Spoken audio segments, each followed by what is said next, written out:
প্রত্যেক নবীকে মৃত্যুর পূর্বে মালাকুল মউত জানায়, অনুমতি চায়। অনুমতি না নিয়ে কোনো নবীর জান কবজ করা হয় নাই। তো ইব্রাহিম আলাইহিস সালাম বললেন, আজরাইল, আমার একটা ছোট্ট প্রশ্ন আছে আল্লাহর কাছে, তুমি একটু জিগাইয়া আসো। যাও তুমি জিগাও। তো আজরাইল মালাকুল মউত বলছে, আচ্ছা বলেন। তো তুমি গিয়া বলবা আল্লাহর কাছে, আয়াকবিজুল খলিল রুহা খলিলিহি। আল্লাহকে জিজ্ঞাসা করবা গিয়া যে ইব্রাহিম জানতে চাইছে কোন বন্ধু কি বন্ধুর জান কবজ করে? বন্ধু বুঝি বন্ধুরে মাইরে লাগে? আমি না আপনার বন্ধু? ইব্রাহিম আলাইহিস সালাম কার বন্ধু?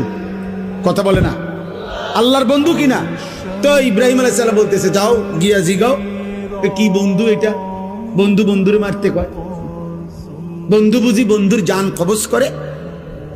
সুবহানাল্লাহ। আল্লাহ তাআলা তখন বললেন, জিব্রাইল, আরে আজরাইল, মালাকুল মউত, তাহলে এক কাজ করো, তোমারে আমি আরেকটা প্রশ্ন করতেছি ইব্রাহিমকে বলার জন্য, তুমি হেঁটে গিয়া কও, যাও, আবার যাও।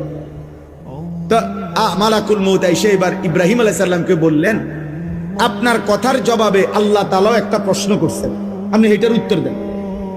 তো বলছে কি?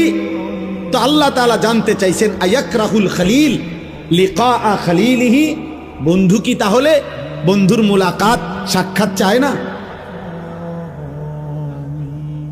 বন্ধু কি বন্ধুর সাক্ষাৎ পছন্দ করে না? তাইলে ইব্রাহিম আলাইহিস সালাম বুঝছে, হায় হায়, এ তো মারা না, এ তো বন্ধুর মুলাকাত, এ তো মৃত্যু না রে, এ তো আমার সেই মালিকের মুলাকাত, পুরাটা জীবন আমি যার জন্য পরীক্ষা দিছি।